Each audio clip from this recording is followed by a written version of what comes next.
Has your partner broken up with you recently and you feel depressed, you feel sad, you feel angry? Yes, I know. It is not easy to go through broken heart. I am telling you, it is not easy. Me, I experienced mine. Everybody at one point in time has experienced a broken heart. Today, we want to be talking about the power of silent treatment. Stick with me. Let's do this. So, yes, I know that you will feel depressed. My dear, I understand how you feel. It is never easy. Someone that you've invested your time, your energy, your money, everything. Someone that you trusted so much that this relationship was going to the next level. Sometimes it's been as much as 6 years, 4 years, 2 years, 1 year, and you never expected this. And then it happened. I know. And I believe that at this point, you are asking yourself a lot of questions. What did I do? Where did I go wrong? What didn't I do? What could I have done better? Yes. But really, when you get these answers to these questions, is it really going to help? Sometimes you want to call him, you want to cry and ask him, what did I do to you? How you, my dear? No, we are not going to use that method. We are going to use the silence treatment.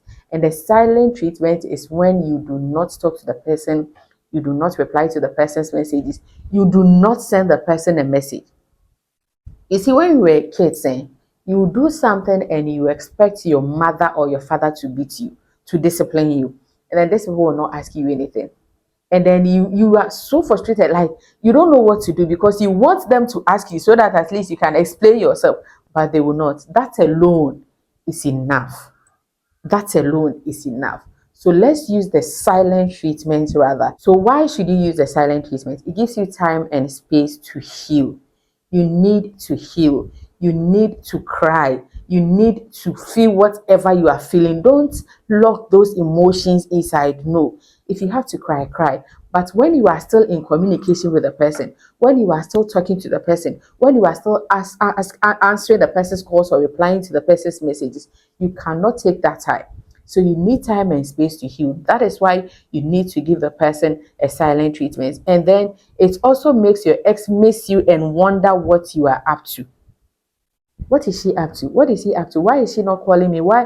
And though he or she wants to leave the relationship, but it makes them uncomfortable.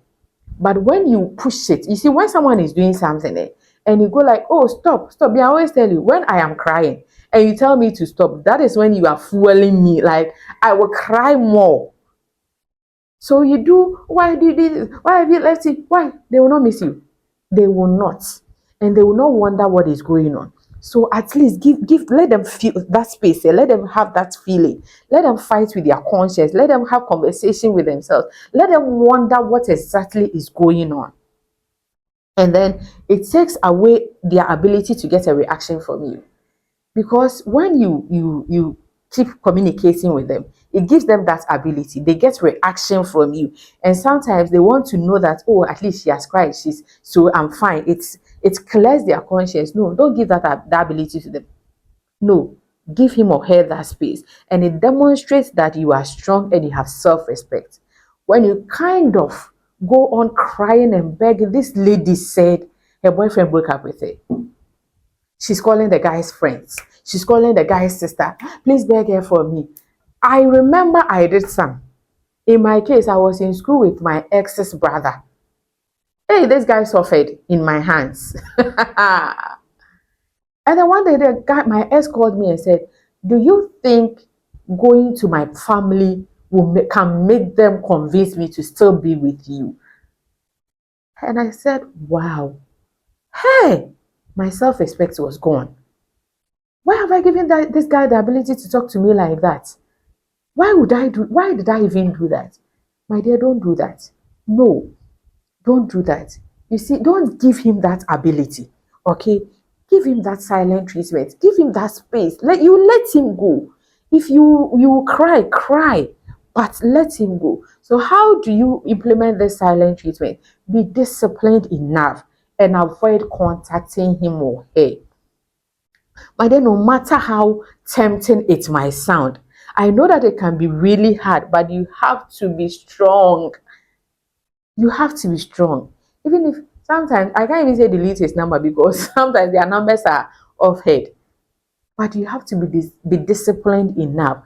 Try to occupy yourself with other things. I know that sometimes someone will go like, I don't even have anybody to talk to. If you can find, at least you get one person, and make sure that that person is not the opposite sex, because at this time you are very vulnerable, and when care is not taken, you might jump into the arms of another person without realizing.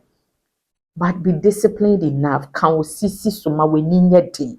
Tell yourself that I'm not going to talk to this person, and then remove them from all social media so that you are not tempted to look at their profile. Sometimes you want to stalk them, you want to see if they've posted. And what hurts me is that I saw him posting on his status. What hurts me is that I saw him doing this. Don't do that. If you have to block him on all social media platforms, my dear, block him. Because the more you stalk him, the more you look at his profile, you are looking at what he's posting, and then you'll be tempted to call on him. And as I said, lean on family and friends to support during this time. Okay, find family and friends to support you. Try to find someone who will be there for you. Try to find someone who can hang out with you, have a talk with you. Just be there for you so that you are not alone and you are not tempted to call him. If you try to lock yourself in the room, it is going to be worse. And then focus on self-care. Pursue your hobbies. Before you met him, what were the things that were making you happy?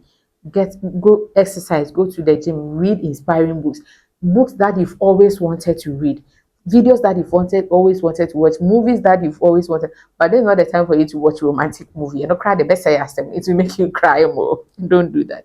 But there's something that I've written here. Giving your ex the silent treatment is one of the most effective ways to move on after a breakup. It takes away their control and their power and allows you to regain your strength and your self-worth. And I know that you will be wondering, where am I going to start from? Don't fall for that. Where am I going to start from? How am I going to do this? How am I going to, my dear? You don't need to answer those questions now. You see, I was saying something the last time that whatever happens, look at it from the lens of God's plan for you. God has amazing plans for you. For all you know, He's preparing someone. I always thank God now. As I cried then, now I thank God that, hey, I look back and I said, God, I thank you for taking me out of that relationship. You remember the story of Joseph? How God took Joseph through seas to get him where he had to be. How his brother disappointed him. Potiphar's wife lied against him. He went to prison. Those were plans. Those were God's plan in action. Sometimes God is preparing a very good man, good woman for you. But this one who is there cannot cannot help you achieve the plans God has for you. And he has to take them out and cause the men to sleep while he work on us. You see how he made Adam sleep and worked on, brought Eve out. Sometimes that man has to sleep in your life and then he will bring you out. So, my dear, remember that you are strong, you are resilient, and better days are ahead. Just stay on the course of silent treatment and everything will be fine. Thank you so much for watching this video to the end. I really hope that this video has helped you. Thank you once again. Please subscribe to my channel if you haven't done that. And I'll definitely see you in the next video. Yameka.